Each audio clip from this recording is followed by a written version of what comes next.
Merhaba sevgili izleyiciler.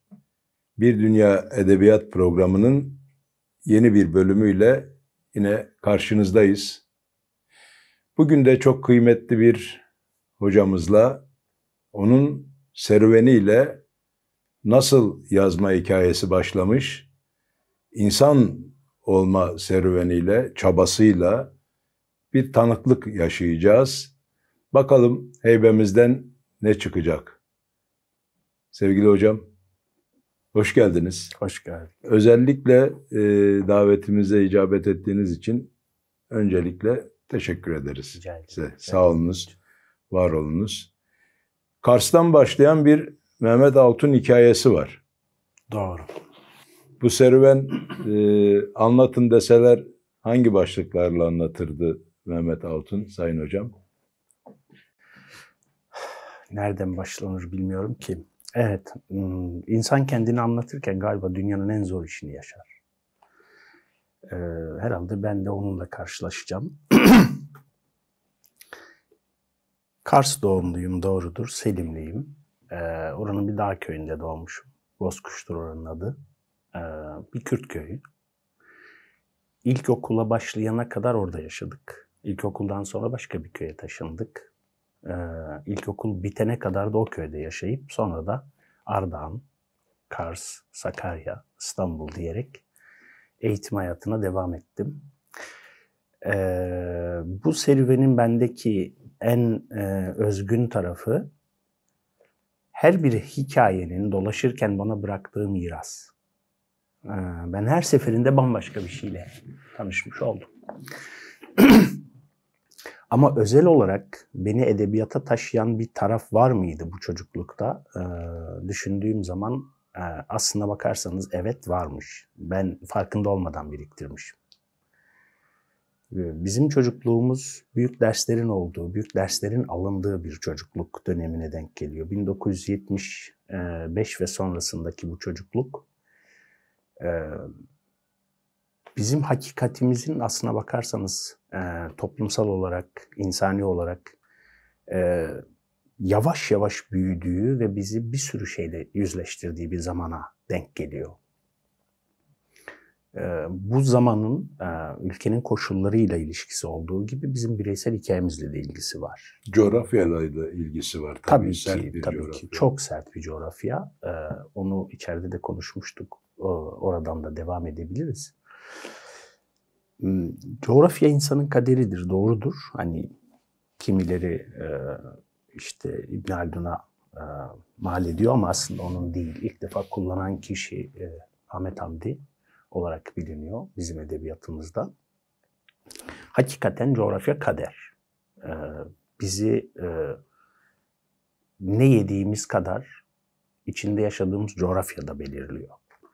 O coğrafyanın kültürü belirliyor, onun insanı belirliyor, onun sosyal hikayesi belirliyor, onun fiziki koşulları belirliyor, onun dili belirliyor. Çünkü dil coğrafyası dediğimiz bir şey var. O sizin karakterinizi, dünyaya bakma biçiminizi ve doğayla kurduğunuz ilişkiyi de anlatan bir şey. Dolayısıyla biz oradan biriktirmeye başlamışız kendi heybemize aldığımız şeyleri. Ama bütün bunları harmanlayıp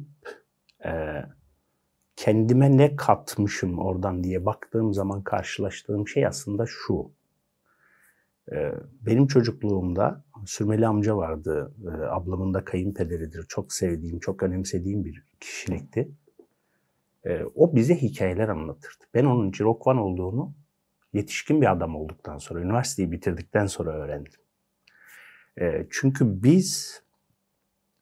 bizde kimselerin hangi anlama geldiğini de bilmeyen bir, ne yazık ki hikayenin içinden geliyoruz.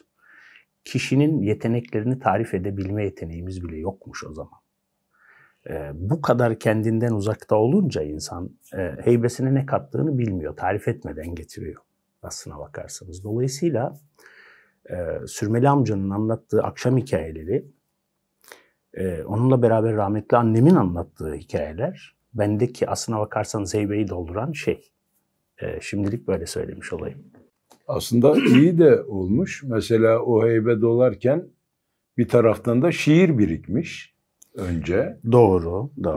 Şiir birikmiş ama bu arada da yaşadığı toplumu çözümlemek gibi bir araştırmacı kimlikle yaşadığı dünyayı çözümlemek gibi bir araştırmacı kimlik de heybede birikmiş. Herhalde onlar yansımış değil mi? Çok doğru. Bizim şimdi şöyle bir şey, çok sert bir coğrafyada yaşıyorsunuz. Bu doğru. Çok kimlikli, çok dilli bir coğrafyada yaşıyorsunuz. Bu da doğru. Özelde paydaşı olduğumuz kültürel birikim, havuz, bizi o diğer kültürlerle, o diğer havuzlarla ilişkilendirirken oradan da beslenme fırsatı veriyor. Bütünüyle bir öteki olmak hali değil, o ötekiliğin toplamında bir zenginlik üretmek gibi bir avantajımız varmış. Onu fark ediyorum. Bu gözleme dayanıyor değil mi hocam? Kuşkusuz hem gözleme dayanan bir şey hem de pratiğe dayanan bir şey. Yani bugün mesela talihsizliktir bence Türkçe bilip ama Kürtçe bilmeyen bir arkadaşın durumu ya da işte Kürtçe bilip Ermenice bilmeyen bir arkadaşın durumu bir tür talihsizliktir. Ama bütün bunları birlikte yaptığınızda, bu coğrafya özelinde söylüyorum, buna Arapçayı da dahil edebilirsiniz, Çerkesçeyi de dahil edebilirsiniz, Pomakçayı da dahil edebilirsiniz, hiç önemi yok. Ama buna dahil ettiğiniz bu hikayede eğer biri diğerinden de haberdarsa iki dilin rüyasıyla birlikte düşünebilir. İki dilin havuzuyla birlikte kurgulayabilir ve o zenginliği çoğaltabilir. Hemen yeri geldi işte o düş, o rüya lapis lazuli ile hayat bulmuş. Doğru. Bir tarafında Kürtçe bir rüya, bir tarafında Türkçe bir rüya. Doğru. İşte kitabı yayınlarken kendi ana dilimize de olan borcumuzu ödemenin bir düşüncesiyle belki de iki dilli yazma ihtiyacı oluştu. Kitabı kurguladığım zaman hem Türkçe hem Kürtçe aynı şiiri yazmayı arzulamıştım. Öyle de biçimlenmiş, aslında sonuçlanmıştı da. Ben bir şiirin Türkçesinin Kürtçe çevirisini ya da Kürtçesinin Türkçe çevirisi olarak kurgulamamıştım. Aynı şiiri iki dilde ayrı ayrı yazarak kurgulamıştım. Fakat yayınlama süreci geldiğinde sevgili Lal Laleş, Lis Yayınları'nın sahibi arkadaşımızla bir sohbet sırasında o bunu Berken abiyle konuşabileceğimizi, onun da fikrini alabileceğimizi önermişti. Ben de bunu çok değerli bulmuştum. Bunun üzerine Berken abiyle iletişime geçtik ve Berken abi Serhat Türkçesini Botan Türkçesinin yanında Botan Kürtçesinin yanında daha cılız buldu herhalde ki kendisi yazmak istedi. Sağ olsun, büyük bir onurdur. Berken Bereh onu Kürtçe yazarak biz onu iki dilli yayınlamış olduk. Tabii sonunda da başarılar geldi. İşte Uluslararası Ana Dil Büyük Ödülü geldi falan gibi. İtalya'dan evet. Gelmişti. Torino'dan almıştım o ödülü. İşte İtalyan penine bir Fransız peninden bir arkadaşımızın önerisiyle bilgi gitmiş. O da bu ödülü düzenleyen komiteyle paylaşmış. Onlar da uygun bulmuşlardı. Bunun serüveni de bu. Yani şiir elbette kişisel olarak benim dünyamda çok kutsal aidiyetlerim olan bir alan.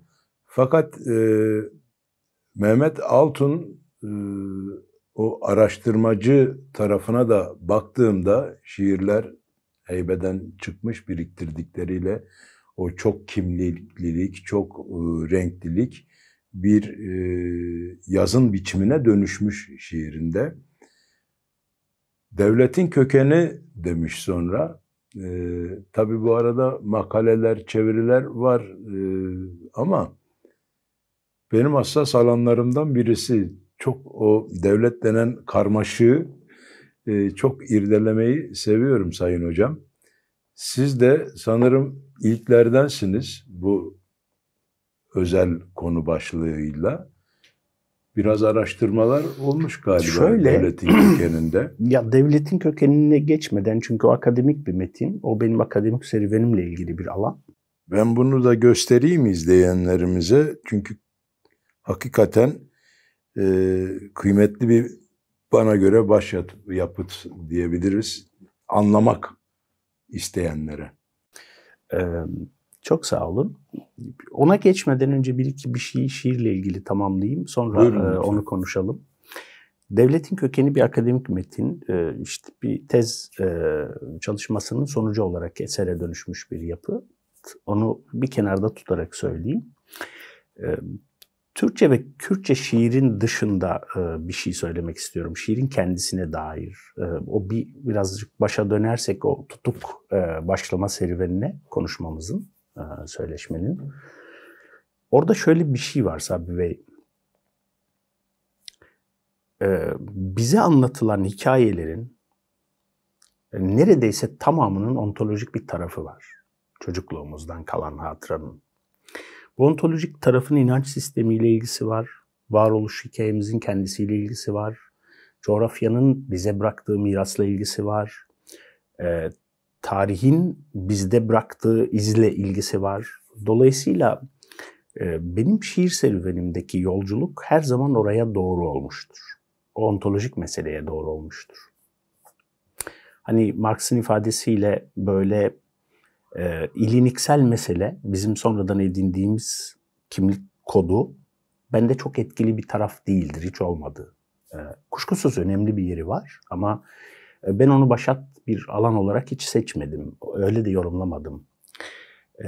Ontolojik mesele, doğuştan getirdiğimiz haysiyet meselesi diye tarif ettiğimiz alan bende daha başat bir alanı oluşturdu. Dolayısıyla ilk kitaptan itibaren bütün mesele aslına bakarsanız orada kendini yavaş yavaş biçimledi. Bu biçimleme serüveninde işte o çocukluğun izleri var. Biraz önce çocukluğun izleri diye tarif etmeyi denediğimiz ama yarım kalan alan tam da bu. Orada işte kendisine atıf yaptığım Sümeyli amcanın anlattığı hikayeler, annemin kurduğu terminoloji, ki mesela o kitabın adlarına düşmüştür bende annemin kurduğu terminoloji. İşte misk amber, zerre-i miskal gibi terminolojik tercihler annemden bana kalan miras sözcüklerdirler aslında, tanımlardırlar. Dolayısıyla onların da yaşamasını arzuladım. Çünkü karşıladığı şey bambaşka bir şey. Misk amber dediğimiz şey bir tanrı kokusu. Yani işte biz küçük çocukları kokladığımızda deriz ki misk amber kokuyor, değil mi? Yani tabii ki onun daha teknik açıklamasını da yaptım içeride, işte ilgili arkadaşlar görebilirler ama röportajı yormamak için söylemiş olmayayım. Misk amber bizde sadece bir kokunun adı değil, aynı zamanda bir kadim duygunun da tarifi.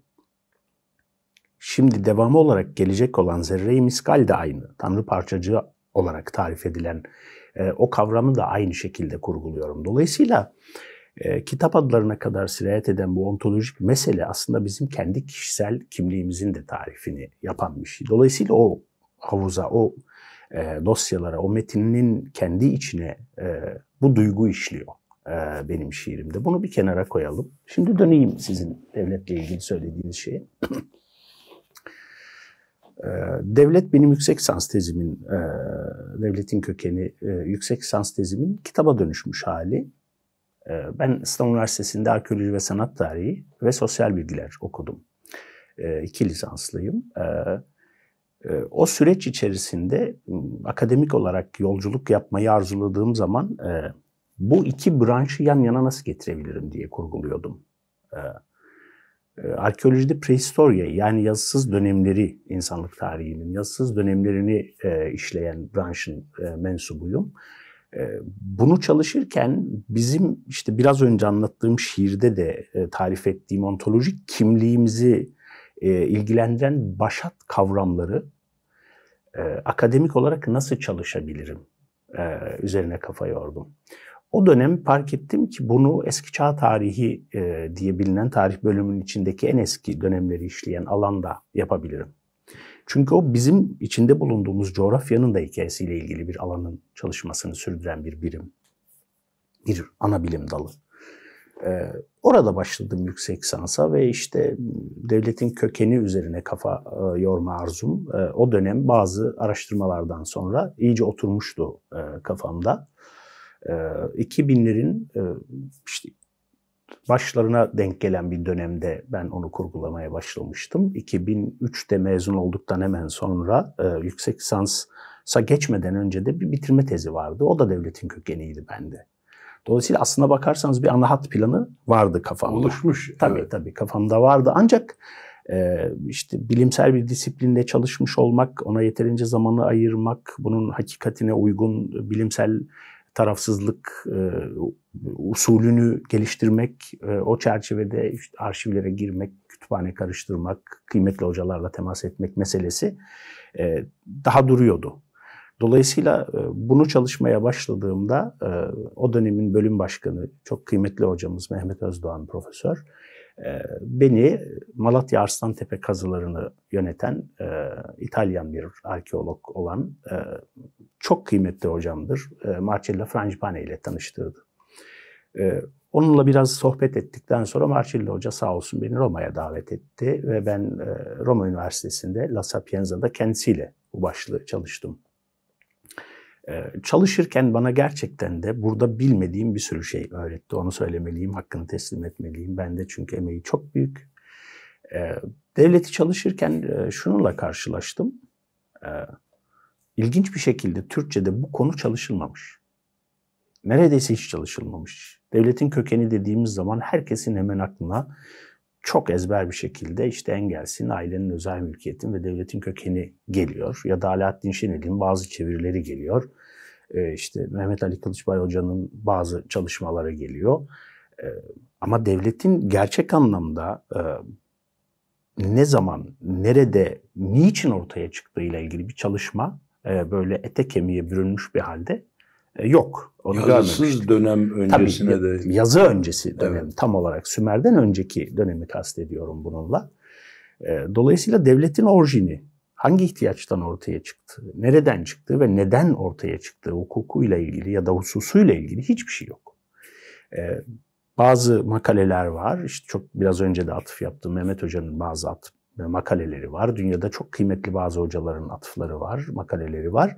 Ama derli toplu bir kitap, bir tez şeklinde hiç çalışılmamış. Dolayısıyla bu motivasyon gerçek anlamda benim yolumu açan şey oldu. Oradan hareket ettik. İşte ortaya çıkan metin bu. Ama kıymetli bir motivasyon olmuş.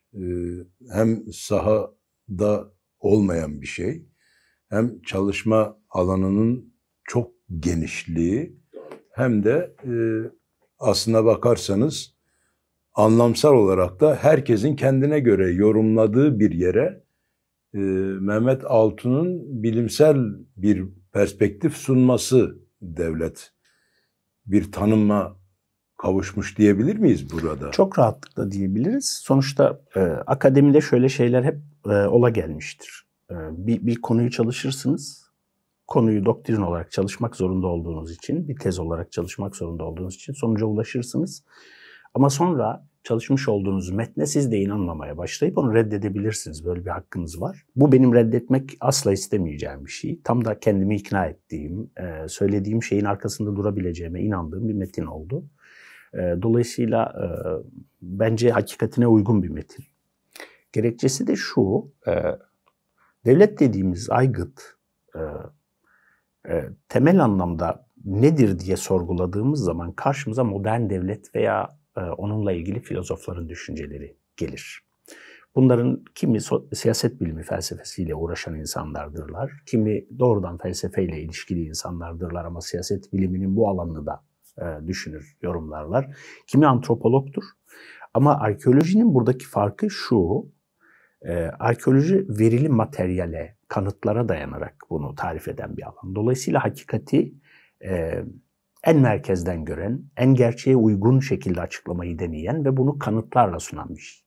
Onun dışındaki her şey, hele yazısız dönemse farazi bir şeydir. Sonuçta sizi geriye doğru öngörülerde, yorumlarla hareket ettirir ve siz oradan bir fikir kurarsınız. Çünkü yazı yoktur ve söyleme alanı çok genişler. Canınız ne isterse söyleyebilirsiniz. Ama arkeoloji bunu sınırlayan, bunun gerçeklikle ilişkisini en pozitif şekilde kuran bilimlerden biri, belki de en önemlisi. Dolayısıyla ben o avantajı kullanmış oldum aslına bakarsanız. Bu avantaj da bana söylenen şeyin daha inandırıcı, daha gerçeğe uygun olması fırsatını doğurdu. Öyle söyleyeyim. Peki o zaman yani yazı öncesi dönemdeki baktığınız devletle bugüne taşınan devlet arasında mutlaka ki korkunç farklar var. Hatta insanın yaratısının bu kadar dehşete nasıl dönüşeceğini sorgulamak dahi istemiyorum. Ama arada farkı nereye sayarsınız? Saymakla bitiremezsiniz. Bir kere şöyle söyleyeyim. Bu eser bütün dünya için bir önermede bulunmuyor. Yukarı Mezopotamya orijinli olarak. Göbekli Tepe. Hayır, bu Arslantepe, Yukarı Mezopotamya'nın Arslantepe, Malatya'daki Orduzu bölgesinde yer alan bir arkeolojik alandan besleniyor. Çünkü işte Marcello Frangipane'nin de önerdiği gibi başka bilim insanlarının da ortaklaştığı bu fikrin çeşitli verileri var. Biz ilk devlet formasyonunun kanıtlarına Yukarı Mezopotamya'da Malatya Arslantepe'de karşılaşıyoruz. Bunun çeşitli gerekçeleri ve kanıtları var. İşte seri üretim araçları var, kaplar var, mühürler var, işte kamusal yapılar var, tapınak var, saray var. Dolayısıyla bunlar güç merkezlerinin ve organize iş yaşamının yönetilebildiği bir sistemin bileşenleri olan güç göstergeleri, üretim ilişkilerini anlatan formasyonlardaki veriler. Dolayısıyla bunlar bize devletle ilgili kanıtları sunan, başlıkları veren bir alan oluyor. Bunu çalışırken, devletin kökenini çalışırken ki bu milattan önce 5500'deki Kalkolitik dönemle başlayıp Sümer kent devletinin ortaya çıkmasıyla ya da yazı sisteminin ortaya çıkmasıyla başlayan süreç kadar olan alanı işliyor. Cümleyi daha sade bir şekilde söylemiş olayım. Kalkolitik dönem milattan önce 7500 yani günümüzden önce 7500, milattan önce 5500 ile başlayıp Sümer devletindeki milattan önce 2200-2250'lere kadar getiriyor. Dolayısıyla biz yazılı halde verileri mevcut olan devletten önceki devleti, onun bir organizasyon olarak hangi ihtiyacın sonucu olarak ortaya çıktığını araştıran, onun temeline inmeye çalışan bir işi ortaya koymuş olduk. Burada anlatılan devlet, etnik kimliği olmayan bir devlet. Burada anlatılan devlet, bir aidiyet meselesi üzerinden kurgulanmayacak, sınırları olmayan bir devlet. Dolayısıyla bu bir aygıt ve bize bir organizasyon olarak devletin aklının hangi ihtiyacın sonucu olarak ortaya çıktığını anlatan bir şey. Yoksa işte İngiliz devletinin ya da Fransız devletinin, Türk devletinin, işte Amerika Birleşik Devletleri'nin nasıl bir devlet olduğu üzerine kurgulu bir şey değil ya da imparatorluklar dönemi devletlerinden birini anlatmıyor. Bize devletin kendisinin ne olduğunu anlatan bir şey. Buradan baktığımızda bizim bugünkü, sizin sorunuza dönecek olursak, anlattığınız o devletlerden herhangi birine benzeyen bir tarafı yok. Bu devlet daha barbar. Onu söyleyeyim, en baştan söyleyeyim. Çünkü kendini inşa ederken bir sistemi üretiyor aynı zamanda. Ürettiği sistemde her şey çok sıfırdan başladığı için daha deneyip yanılmaya yönelik bir tavrı var. Dolayısıyla daha gaddar, daha barbar, daha sert prensipleri olan bir devlet olduğu çok açık. Fakat biz bununla ilgili çok az veriye sahibiz. Çünkü bugünkü devleti yorumlarken biz onu sınırlar içerisinde, onun hukukuyla, işte sürdürmüş olduğu ekonomi politikle, insan ilişkileriyle, sosyal çevresiyle, dış politikasıyla filan birlikte yorumluyoruz. Onun siyasal aklını ölçü alarak, yani işte bir monarşi midir, bir demokrasi midir, bir cumhuriyet midir gibi üzerine, bir imparatorluk mudur gibi üzerine tartışarak yapabiliriz. Bu çok pratik bir şey ve elimizde bütün verileri var. Bunun üzerine konuşabiliriz. Kuşkusuz o nedenle de işte kitabın girişinde teolojik devlet, realist devlet, Marksist devlet gibi örnekler üzerinden de hani biz bu devletten daha haberdarız dedik. Evet, tabii bölümler halinde işlendi ama burada anlatılan devlet bir coğrafyada bir organizasyon olarak bir toplumu yönetme arzusunun ve ihtiyacının hangi gerekçeyle ortaya çıktığını ve nasıl ortaya çıktığını işlemeye çalışıyor. Dolayısıyla daha temelde, hani o yol güvenliği uzmanlarının çok kullandığı bir terminoloji vardır. Road safety diyorlar o terminolojide branşa. Onlar kök neden ararlar. Bir sorunda kaza yaptığınızda adam alkol aldı da kaza yaptı diye düşünmezsiniz. Onun alkolden önceki hikayesine de gitmeye çalışırlar. Neden? Kök neden derler ona. İşte buradaki devlet aygıtının kök nedenine inmeyi denedik. Terminoloji uygun değil belki ama örnek uygun olsun diye söyledim. Dolayısıyla bizim devlet dediğimiz aygıtın niçin, hangi ihtiyaçla, nerede ve nasıl bir ölçüyle ortaya çıktığını anlatmayı deneyen bir metin olduğunu düşünüyorum. İlgilisine gerçekten çok kıymetli bir başvuru olmuş. Elinize, yüreğinize sağlık. Sağ olun. Bunların tamamı sanırım insanlaşma serüveninin taşları oluyor değil mi? Yolunu düşüyor değil mi? Doğru. Ya siz beni konuşturursanız böyle sürekli ben konuşurum. Devletin kökeninden sonra doktorada çalıştığım şey Göbeklitepe kültür bölgesindeki toplumların kültürel etkileşimidir. Onu da işte iletişim tarihi olarak önümüzdeki ay bir kitap olarak elimize almış olacağız. Orada da buradan daha önceki dönemdeki insanın organizasyonu, hikayesi ve birbiriyle iletişim kurma biçimini işliyoruz. Dolayısıyla Neolitik'ten de biraz önceye giderek, epipaleolitik dediğimiz dönemden başlayarak insanın, modern insan diye anlattığımız sizin, benim, kaydı yapan arkadaşlarımızın, ekranları başındaki insanların hepsinin olduğu, paydaşı olduğu bu insanın, modern insanın, Homo sapiens diyor terminoloji ona, hikayesinin başladığı yere doğru gitmeyi arzuladım ki oradan getirip Sümer'e kadar ulaşayım, sonra oradan acaba bir yere gidebilir miyiz diye bakalım diye. Dolayısıyla orada da karşılaştığımız şey şu, insan bütün hikayesini gerçekten ontolojik referanslarla inşa ediyor. Kişisel merakımız, yeteneklerimiz, kapasitemiz, kurguladığımız küçük toplum, bütün bunlar bundan çok sonraya ait şeyler. Kafamızda bir dünya var bizim. Biz onunla birlikte doğuyoruz. İçine doğduğumuz şey, bu çevre, bu habitat, parçası olduğumuz bu evren, aslına bakarsanız kendi sırlarını da bizim beynimizde, bizimle birlikte doğuran bir şey. Biz ona yolculuk yaparken, onun içinde yaşamaya çalışırken, ayakta kalmaya çalışırken bir sistem kuruyoruz. O sistemde canlı kalmak için iletişim kuruyoruz.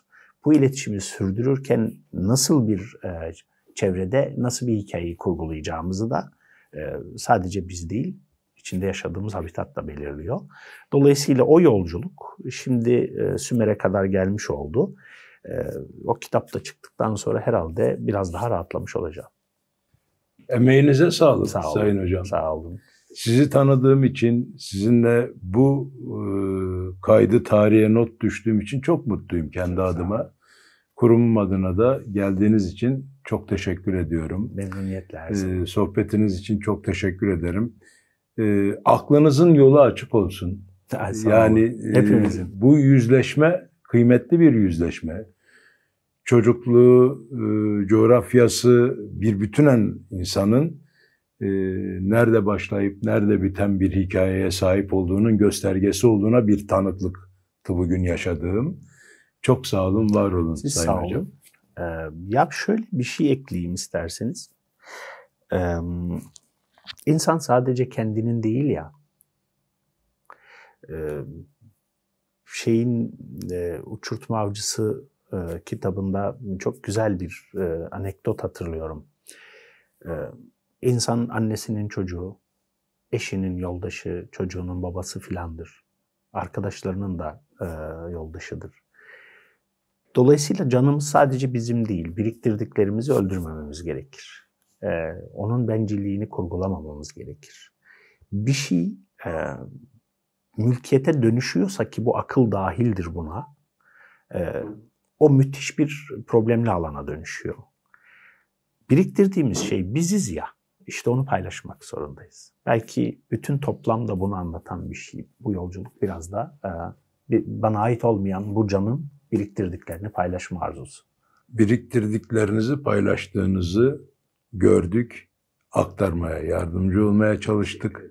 Sağ olun, var olun. Siz de sağ olun. Paylaşmaya devam hocam. Elimizden de gelirse. Sümer'den sonrasını da ben izleyeceğiz. de merak ediyorum. Durun bakalım ne olacak. Göreceğiz. Programın sonuna geldik. Dediğim gibi gerçekten çok teşekkür ederim ve çok mutlu oldum tanıdığıma. Bir daha diğer kitapla birlikte belki buluşuruz. Yine sohbet ederiz Olur. değerli hocam. Böyle topu ortaya bırakmayın ama bir dahaki sefere. Elbette. Bunun sebepleri sizi sizden dinlemenin kıymeti. Çok teşekkür ederim. En zorlandığım yer. Kendimi hiç anlatamam. Daha doğrusu anlatmayı da arzuladım. Dersime daha çok çalışayım ben. Evet. Peki. Evet sevgili dostlar. Bir bölümün daha sonuna geldik Bir Dünya Edebiyatta. Bu hafta da çok kıymetli bir sohbeti, başucu sohbetini sizlerle paylaştık. Mehmet Altun hocam serüvenini bizimle paylaştı. Bir başka bölümde görüşmek ümidiyle hoşça kalın.